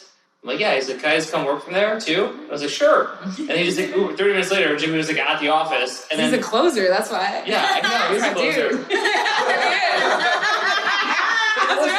It wasn't fucking weird at all. It was like like Jimmy showed up, I was on a call, So Yeah. cool. and then we all just got, we had an office we were renting, so it was like Laura and me and Jimmy, we had 4 desks in there, and then we all just worked in the same office for the next like 6 hours, and then we didn't even talk that much. Like we talked like maybe 10 minutes the entire 10 time. minutes, so Yeah. we're all just grand. You know, We'd all just giggle at the same like funny happenings in the Yeah. office. well, I guess we had to call and say something awkward, and I would look at her and be like, It happens a lot, yeah. yeah. Well, where a lot of that came from too, I remember it was in one of the Facebook groups, right, where we were talking about, you know, feeling like you're allowed to be in the room with this environment, and like you wrote something about that, and I was like, oh, like that just like, you know, resonated with me, you know. Notice how resonated is the positive version of triggered, you know, but it's like, it just like, it totally resonated with me. It was like, oh, like you're allowed to be there. And so what that gave me was, you know, which when we talk about belief shifting patterns, and is taking all of these negative characteristics that someone has and then using those and saying, no, those are actually positive characteristics. You know, you have ADD and you can't pay attention and this, it's like, actually, that doesn't make you, you know, malfunctional or whatever, you know, it's like, that's actually what an entrepreneur is. And suddenly it's like, oh, you know, so it gives you permission. So like you saying that, in a way, like gave me permission to feel okay to be in the room with people. You know, so suddenly it's like all this like pseudo quasi-celebrity status that everyone has, like it's just like neutralized. Yeah. And so it's like, you know, Fluent was just like, you know, like you, like all these other people just message. That's how I connected with Oren. I just shot him an email. You know, and like, you know, like guys like Dan Ariely, you know, I just shot him an email. And we email back and forth. And it's like all these people, they're just normal people. So flying in, it's just like, you know, you hear? Like, I'm not trying to, you know, from the closer standpoint, it's just like it was easy. It was just, you know. It's also how you show up, though. Like, I remember, like, vividly when we had our Deal Making Live event, and you got there early, and we were like, we're unpacking. I mean, we had to unload I don't know how many boxes, like, set up all the gift bags, like, we hand seat every single person. And, like, you got there early, and you showed up, and you were helping us unload. Like, you were a team member, like, you were helping, like, literally, you lugged, like, a ton of boxes in, help us set everything up, like, I'll never forget that. It's how you also show up. It's like, there's multiple layers here. It's like that you're willing to ask, that Stefan's really willing to respond, and willing to, like, open up, right? And so are you. And, you know, it's how you show up. Like, it's... With no agenda, no ulterior motive. Right, that's the thing. I think you and I are peers, so it's not like I'm, like, of course, you're just... It's cool because we didn't really actually know each other, but, like, because of our industry, you're like, I'm in town, like, come over. So, like, you know, I think you and I are completely peers, but, like, even if, like, a person who was more of a beginner had, like, reached out to me, I would do the same thing. Yeah. But then, what if they showed up and were like, can you copy cheat my shit the entire time? Yeah. I'd be like, oh, this is a huge mistake. Like, I don't want this person, I gotta do my own stuff, right? And so, But now he's here in your house. yeah. Because you guys are, like, friends now. Oh, yeah, Like, 100%. it's how we show up. I think it's really, really fun. Like, I'll never forget that. Like, I remember it was Brad that texted me, like, how's Jimmy doing? And I was like, how's Jimmy doing? He's like, killing it. Me and my whole team love him. So he, like, showed up, because we're a team of all girls except for one guy. Like, these things are heavy. You know what I mean? Like, you're carrying really heavy shit. Like, Jimmy's there, like, just hanging out, like, helping us all. Like, you were there with us for hours. You know, it was like, that's how you show up. So, I think it's really important. Brad's a neat fellow. He's lit. But he was checking up on you. Yeah. You know, and it was the truth. You were like adding a ton of value to our lives, just being there, being willing to help. Thank you. That is true, though. I talked about that at the event in Vegas for Company Starter, because I really made a point, which was actually kind of cool, to be like, hey, like, introverts and people who have imposter syndrome, like, you're safe here. And I went out of my way to, like, on the very opening talk, which was cool, because then several people came up to me a lot of and were like, hey, this really actually helped me a lot.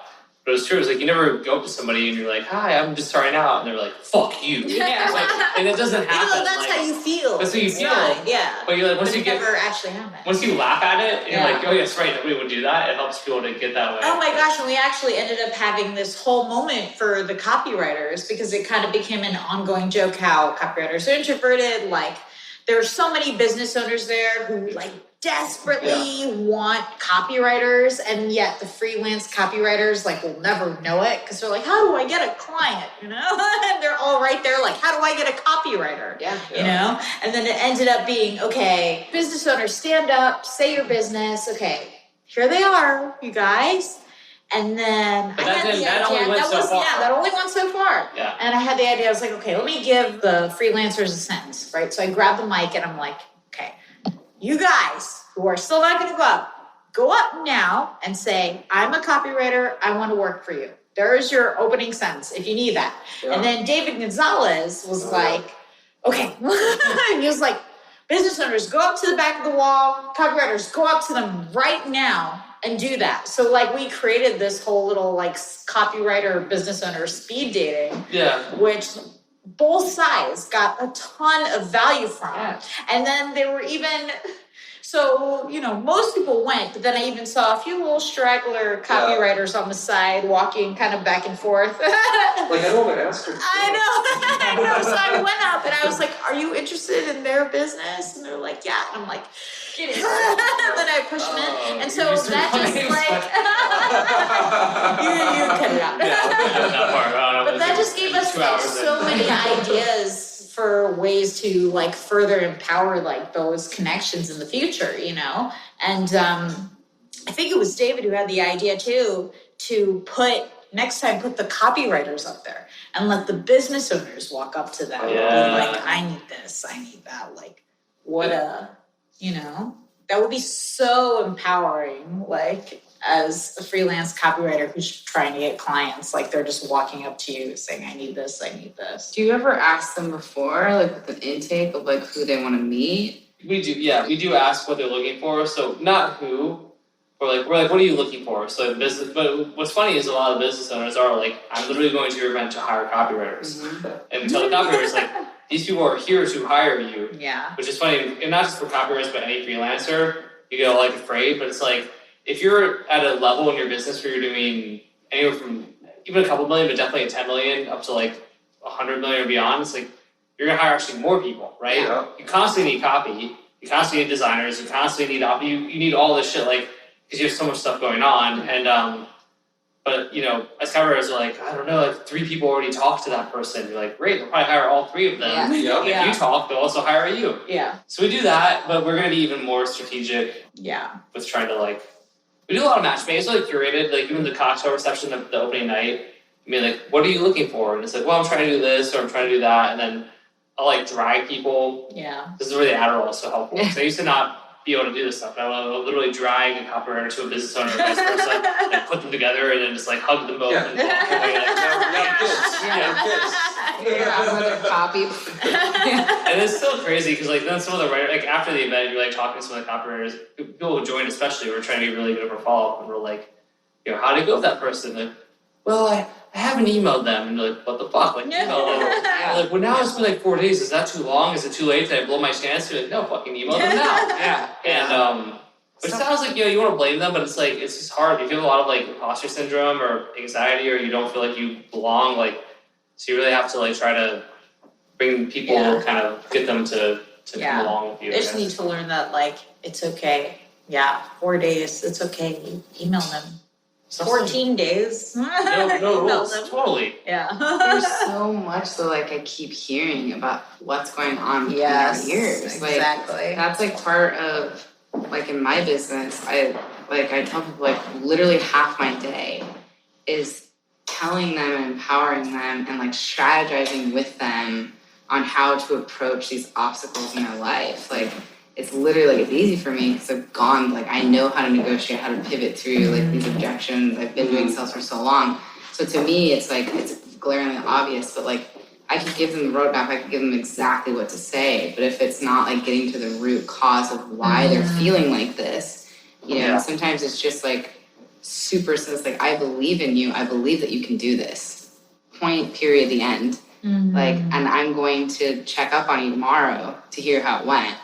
Like, and if you didn't do it, I'm going to not be disappointed. I'm just going to remind you that like you have another crack at it tomorrow. Like, and every day that you wait, like you're only taking away from yourself. you're not taking away from me. You might be taking away from them who has like an opportunity for you. But like so much of what I'm seeing, even with myself or like all of our clients is like, it's the mindset thing. Yeah. It's 100% that. And I think we need to, as leaders in this industry, get better at like continuing to like you did, you started the room like this safe space and you have this, and like weaving that throughout the event and then carrying it over like every time you're seeing it, it's like, hey, like I'm noticing this resistance coming up from you. And I notice that this resistance comes up a lot of times when people don't believe in themselves and don't believe that they add value. And like, I'm telling you that you do. And I care about you and I believe in you and like, you can do this. I'm gonna check on you tomorrow. It's just those like simple things that I see like such progress with like my clients and my team. Like I see it in every mastermind, like in every group, like it's us, like right in here. Dude, I couldn't agree more. It's funny because I've been talking more about mindset and somebody was asking me why I'm into it. And I was thinking this, I'm just going to, now I can actually literally do it for you. I want to play it back because I was having trouble articulating and I'm like, because even up to like a year or 2 years ago, I feel like honestly, a year ago, I thought mindset was kind of bullshit because I just didn't understand it. And then I guess it was like realizing how so many people who are so talented trip themselves up or can't get out of their own way, or they get in their own way. I don't even know how the best to describe it.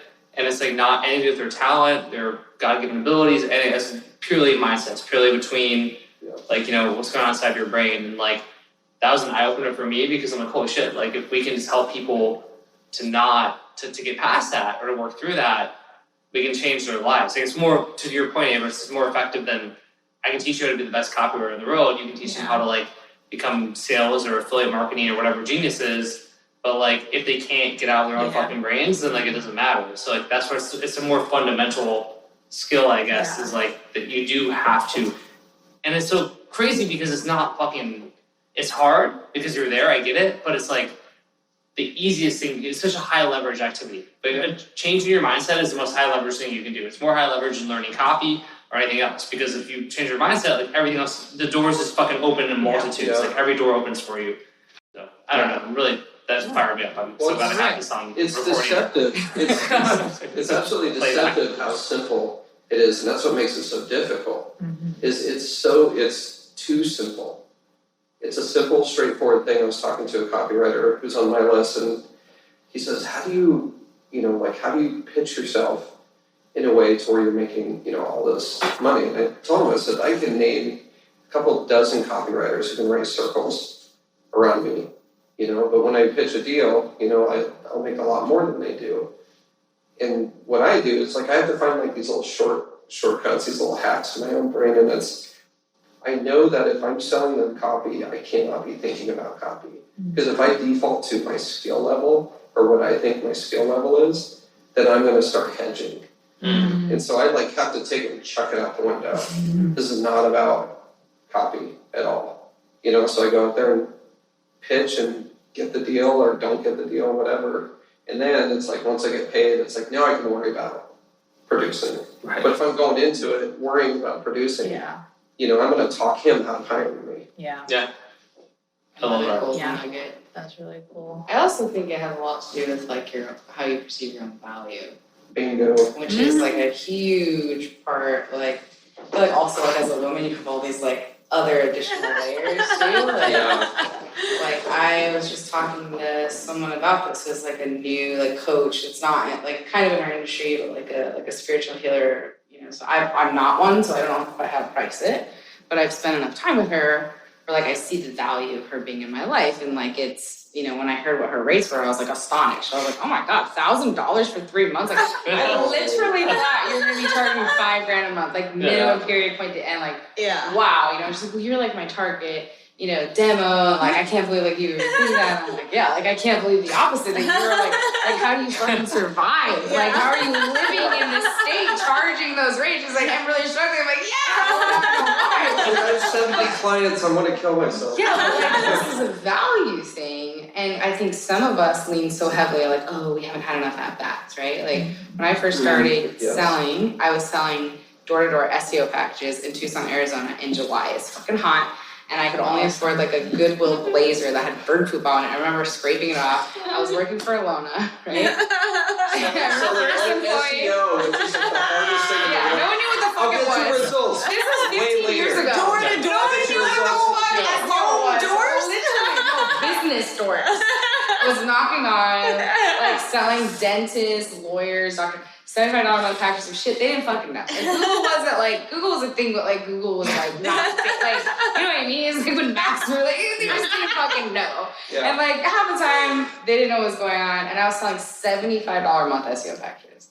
And like no one fucking wanted it. And I didn't pay my rent for 2 months. It's a totally different story. I fucking almost starved to death. And finally when I got it. I was like, oh my God, I get to sell this. I sell the dream. Like unlimited leads for your door. Oh, I get it. That's not like a strong selling Oh, yeah, the results, like, and then it was like, oh, I'm crushing it. And then it was like, okay, now Amber, our packages are $1,000. Like, who the fuck is gonna buy $1,000? This is crazy. It was like such a different change. It's the same package, but $1,000 now, right? Yep. We're just having the results with the testimonials. We have all the, we're hitting the first page of Google. Okay, I have full confidence on it. And it was $10,000. By the time I left, it was $100,000 minimum package. That's it. Wow. And I was just like, bam, bam, bam. I just rattled that shit off. I had like so much confidence. And then coming back and like our 2-day intensives now are 45,000. Yeah. Right? We're gonna up them again this year to 75. Why? It's so worth it. Testimonials of all things and playbook really likes it all. But I was basically doing the same shit. 90% of it when I first started, like 3 years ago, when I was charging $2,000 and I paid for my own flight and my own hotel. Like by the end, I was negative. Right? Like literally negative. Then it's a mistake check 5. And then when Alana and I partnered, she was like, nah, I did the calculations. Every time you're away from the team, this is how much the productivity dips. It's now going to be 45. And I was like, like, right? Like, you just get that huge wave of resistance of, like, value. So I'm improving the value. Like, I don't have those things. And then you look at it and you're like, some people just have the fucking balls to ask for it. Yeah. Right? And then they figured out How else are you gonna get how it? to do it, right? And Can't like, get it if you don't ask. yeah, you can't get it if you don't ask. But the other part is like the value is like, do I feel like I'm worthy of asking for this? Yeah. Am I worthy of that relationship? Am I worthy of this amount of money? Am I worthy? And I think that's like, it's all mindset and value. They're two sides of the same coin. Yeah. 2 thoughts come to my mind. One is like, I can relate because, and I've talked about this before, but I was $149 per sales letter when I started. And then today I quoted somebody like $140,000 for like fucking basically the same thing that I was doing for $149. Yeah. I basically, I don't even know what that, I'm not even good at math. I don't know how to show it. Is that 100x? Neither, million plus. What a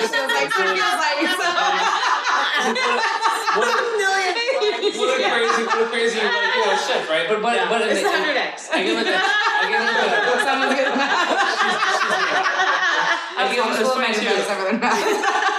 it was like a 2,200 word like proposal that was half sales letter, but even then like not giving a fuck. I was doing like subheaders and like quirky shit in it.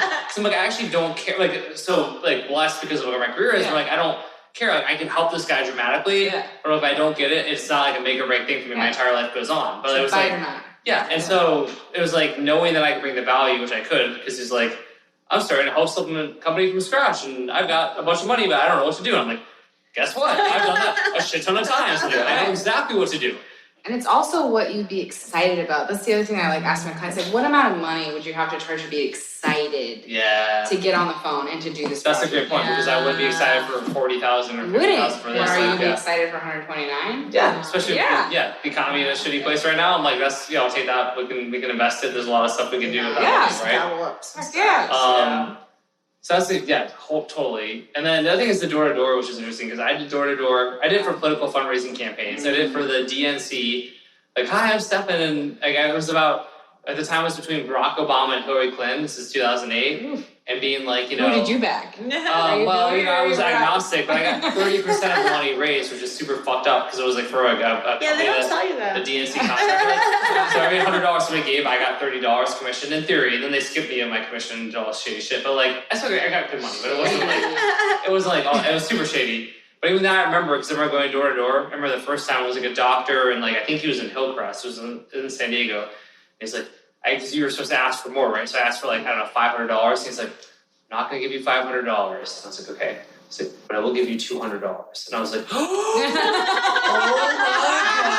God. Coming in, I can still visualize their fucking living room, and I'm on the couch, and like the wife's bringing like a tea, and he's writing the check from the checkbook, and like, if this works, and then I did great. And so that was like a door-to-door, and it was the middle of summer, hot as fuck. I mean, not as hot as Tucson, but like it was like heat wave. So hot. By the way, I actually kind of love that job because like I'm getting paid to like walk around outside, get a tan, like lose weight, and I just like talk to people and they give me money. Like once I got it, first same thing, right? Yeah. Laura, you did door-to-door solar. I want to circle back on that. But did you ever do door-to-door jobs or no? No, absolutely not. It was all phone, yeah. Well, yes, you did phone and text though. Yeah. Which I did phones too. I worked for a for-profit college doing phones and convincing people who shouldn't have gotten for-profit degrees to do that. And I was given a 5-page phone script that I was only supposed to read, no questions. I'm like, okay, here we go. I think door-to-door and phone selling are like so critical. It's so important. Those characters. Dude, you get the toughest skin. Oh, yeah. And I remember my first, it was Tony Sweeney, Farmers Insurance on Speedway Boulevard in Tucson. And I remember her fucking office like it was yesterday because it was the first time I realized like I could make money from fucking nothing. From selling an idea. Yeah. Like this is cray. I was like in a fog, right? It was like, oh my God. Like it's crazy. I wonder if she's still working. Dude, I remember.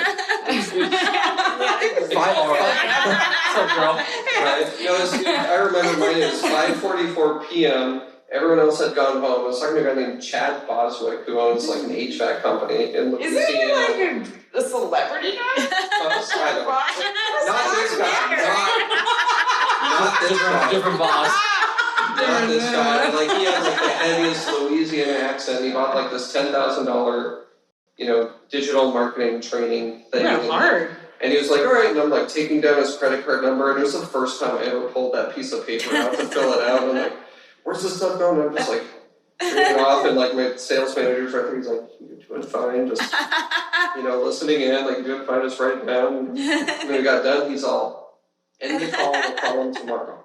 He's like, don't hang out on the call. And I was like, all right, well, it was great talking to you, we'll reach out to you tomorrow. I was like, okay. And I hung up, and I was just numb. Just like numb, like tingly, numb, like reality just went. How much did you get from that sale? I don't know, like. I hope at least 1,000. Yeah, it was like $1,200. Nice. Yeah. He went straight for high ticket. See, that was what I'm saying.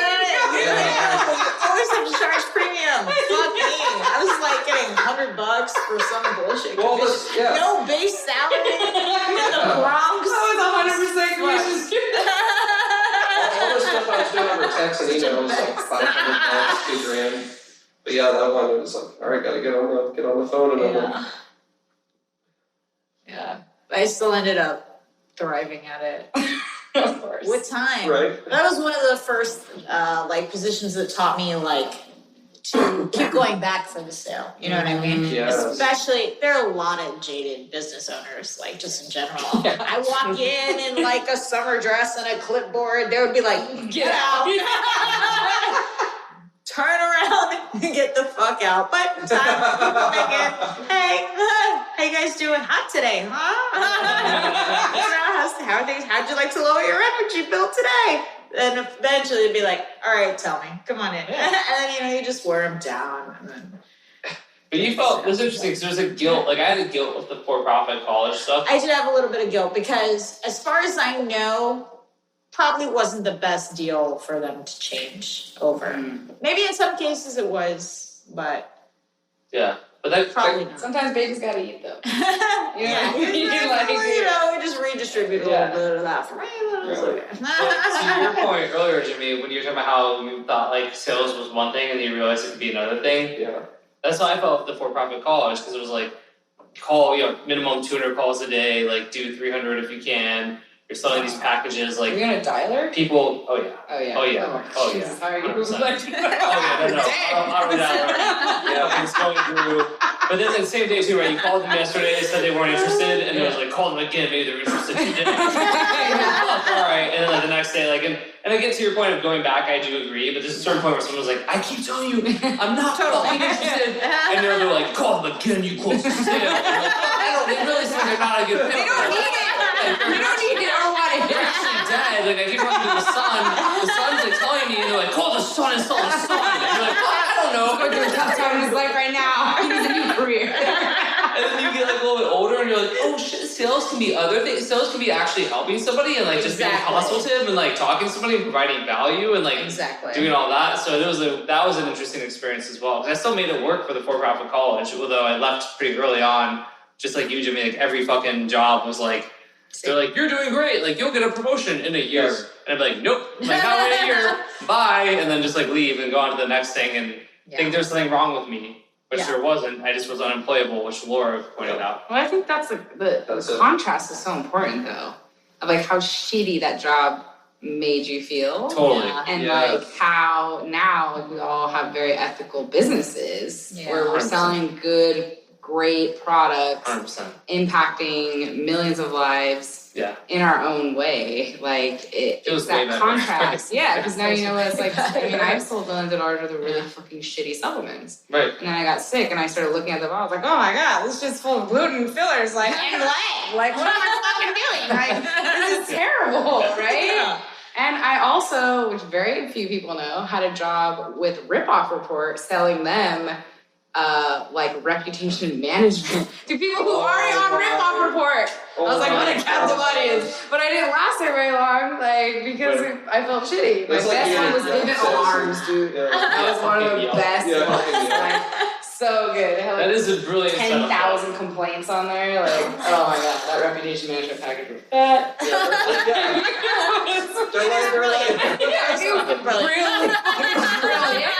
Right? Like that. Takeaway is like, I think I'm going to start a new Ripoff Report. There's totally an opportunity there. I'm just going to leave that to the people who are on the come up. To be fair, it's really hard to index now on the search engine.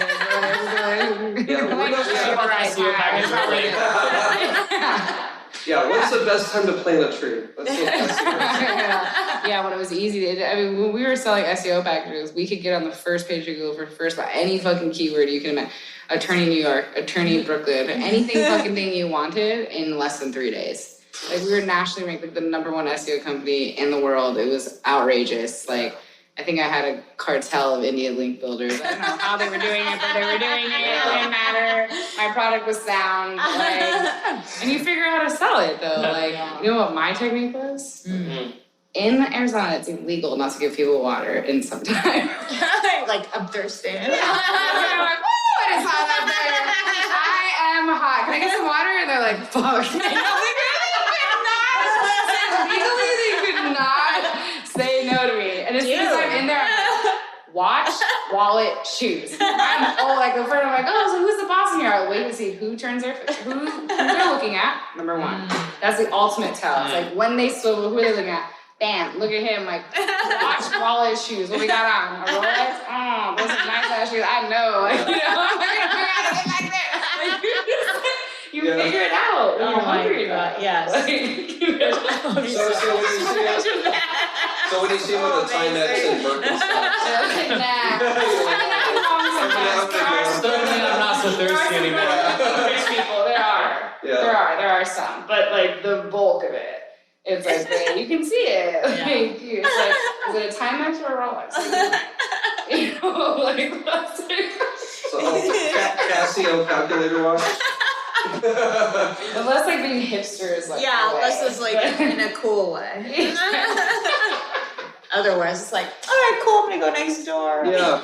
I'm not as parched as I thought I was. Doesn't have enough money. Oh, man. I'm going to stop recording in a second. Does anyone have any amazing words of wisdom to share with people who may potentially ever listen to this if I put it online? What were we supposed to talk about? Oh my God, the coronavirus. Oh, is that so? I feel like that should be the last part. That should be the last part of that. It's like, what are we doing during for the coronavirus? Okay. Because I was talking about it. You started it. Yeah, I mean, for me, I think the two things I'm focusing on is my attitude and my effort. Because they're really the only two things I can control. Like, in this entire situation, is like how I lead my team, how I show up in the industry, and like my effort, my output, not getting like paralyzed, and then focusing on pivoting the things we need to pivot on. Like rolling out with some lower ticket things that are like more beginners, because I truly feel like I do affiliate marketing if this ends up being heard, and like training other people on how to have better affiliate programs. And I really think that we're going to have a boom in this industry if there's a recession, because it's the only thing you don't prepay for on average, right? You're only going to pay your affiliate partners when there's a sale.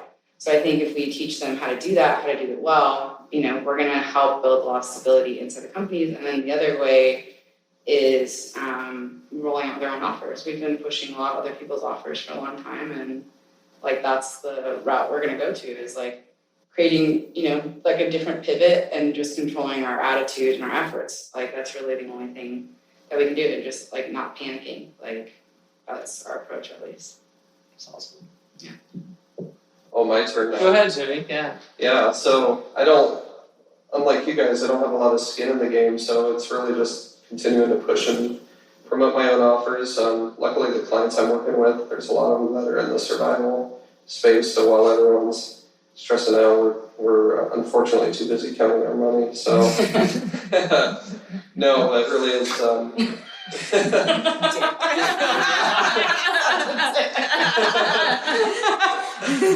Edit this out. No, it's I had a short half-life in me working with client space, and a quick thing that I learned in the last 6 months when I broke away from Agora and started working with Oren and realized I wanted to go out on my own. I'm obsessed with this book called Mastery by Robert Greene. And in that book, one of the rules or tenets, if you will, is, the easiest way to learn something is to look at what are the experts doing. And I said, okay, well, I'm talented in copy, I'm training to become better. Who are the best copywriters in the world right now? And I looked at all of them, and I discovered something really interesting. The top copywriters in the world right now, they're not copywriters. As I looked at Stefan, I looked at Justin, I looked at Craig Clemens, and I'm like, they're all business owners. And that was like a big shift for me, so I started promoting my own offers. I ran my first offer for the first time ever 2 months ago. Ran it, and I'm like looking, and like 10 minutes in, like no one's buying it. People are looking at it, no one's buying it. Started freaking out, and then at the end of it, I had to close the offer down. The page converted at like 22%. And Nice. yeah, it was like $5,000 rolled in, and I was like, might be, this might work. And so and I learned so much more, like as a copywriter, like, oh my goodness, learning how an ESP actually works. It's like, oh, this is a disaster. They're like running my own cart, and I'm like learning how shopping carts work, and all of that has helped me in my client work. But even then, it's just like, I need to, start working on my own offers. Cool. Yeah, that's awesome. Yeah, I think for me, it's like thinking about, I'm a copywriter, but I run multiple businesses, as Jimmy kind of talked about. So it's like kind of looking at how does each one, what does it look like in a recession? Because it's not just, the virus is one thing. The virus we'll kind of get through, but it's like the recession we may deal with for the next 12 months or 2 years or whatever it is. Right now, people are still buying like health supplements, and they probably will. If you look at 2008 and 2009, you look at the growth kind of chart of health supplements, which is like one of my main markets, it keeps going up. Like it's not like people stopped buying health supplements in 2008 or 2009. In fact, they actually bought like more of them than they had previously. But beyond that, I think for me as a coach and a trainer and a teacher and a mentor, which are all things I do, is that a recession is a tremendous time for me, because I get to like help all of these people who are not just in our industry, but even people who aren't in our industry, who are going to get like laid off and go through hardship and things like that. And going back to the whole freelancer journey and having been to where I was from $149 for saying to where it's $140,000 now, and like, how do you do that journey? How do you take your skills and how do you do it on your own? And so you're more bulletproof, right? So that you aren't dependent on a job, so you aren't dependent on a boss, so you're not worried about getting laid off. So if you don't get laid off because you have to fire yourself, and you don't want to fire yourself because you want to keep making money. And so I think for me, a lot of it will come down to like just teaching and training and coaching more. I think I have enough streams of, and coaching not like a one-on-one coach way, I don't really want to do that, but like coaching others, helping others. And I think we set ourselves up to where we have enough income streams that we'll be okay financially, right? Where I don't need to make a shit ton of money right away. So I still want to make lots of money during the recession. I like making money. But I think even then I can look at it as an opportunity to be like, I can do things still for long tail benefit or impact, and I can use this time to just create all these incredible assets that can benefit the world. And I think we can profit from that during a recession, but also there are things that can benefit people no matter what, no matter if we're in a recession or we're in the boom times or whatever it is. And so part of it is just me looking at this as an opportunity to create a bunch of amazing stuff that can then help people and really like change people's lives. I love that. That's awesome. Yeah. No, I feel inspired. Yeah.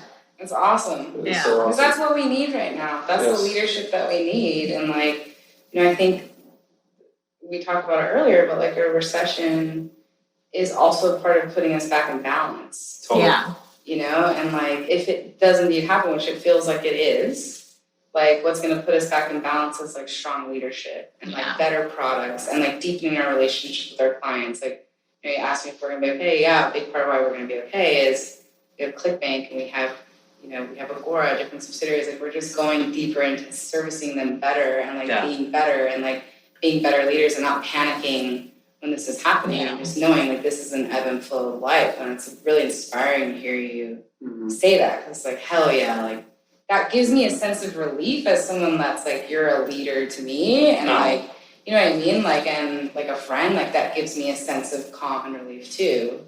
It's like, here, you take that stand. That's awesome. Well, thank you. And one real quick thing to what Amber said is like, because even in our mastermind, our copywriting mastermind, like really what we've been talking about, Justin and I, is like, okay, how do we service our tribe? How do we provide value to our tribe? How do we do things even better? Because in a recession, like, okay, so companies are having more issues with revenue. How do we help them to get more revenue? Or freelancers are having trouble with client work. How do we help them? So from the perspective of the way that is like a cleansing and a balancing as far as a recession goes, like I think if you look at that as like, this is my opportunity to do an even better job, like you're going to come out in a really good place, and that's what you're doing, Amber. And I think people who are fucked are the people who don't care about their clients at all and who have been trying to kind of just get by half-assing it the whole time. And now they suddenly have to try to care, but they can't, and they don't have the connections with people and all of that. It's really hard to fake. It's really hard to fake, right? It really is. And so being like a blessing or looking at it from the bright side or the positive side is like, this is an opportunity for all of us who are leaders to, like you said, to like really now you see even step it up and be better leaders. And what a tremendous opportunity is that. It's so fucking cool, right? So awesome. And I think what I want to say about that and what I've been thinking about in regards to this coronavirus is like literally just taking everything you guys have said and like pulling that one more level up, and just this perception of how is this an opportunity for me to step up and serve the world better?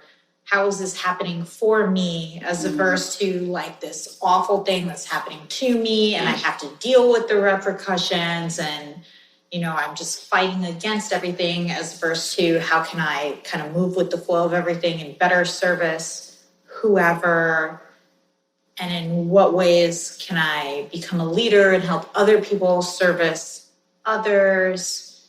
Because I just feel like there's actually a wealth of opportunity and a wealth of teaching opportunity, especially in times where things are really bad. Like they need not be bad for the individual in most cases. Yeah. No. It's awesome. I love that. Well, thank you guys for joining this episode of sitting in the kitchen drinking White Claws and talking marketing. White Claws and LaCroix. I got another domain to buy. You've just been snapping them up. All right, that's just about it for today. Before we finish though, let me share a little bit more about how you can stay in touch with me. I have a private email list where I share high-level tricks, strategies, and insights about copywriting, entrepreneurship, mindset, and more. In fact, often my podcasts are based on topics I first emailed out to my list weeks or even months earlier. So if you want to get brand new stuff from me every single day, go to stephanpaulgeorgi.com/subscribe. These emails are often upwards of 1,000 words, and I send them every day, so make sure you really can commit to engaging with me on that level. But as long as you can, and you should because I do drop a ton of value in these emails, go apply to join my list today. And again, the web address is stephanpaulgeorgi.com/subscribe. And in case you don't know how to spell my name, which is okay, It is Stefan, Paul, and then my last name is Georgi, GEORGI.com. So stefanpaulgeorgi.com/subscribe, and I will see you in my email list.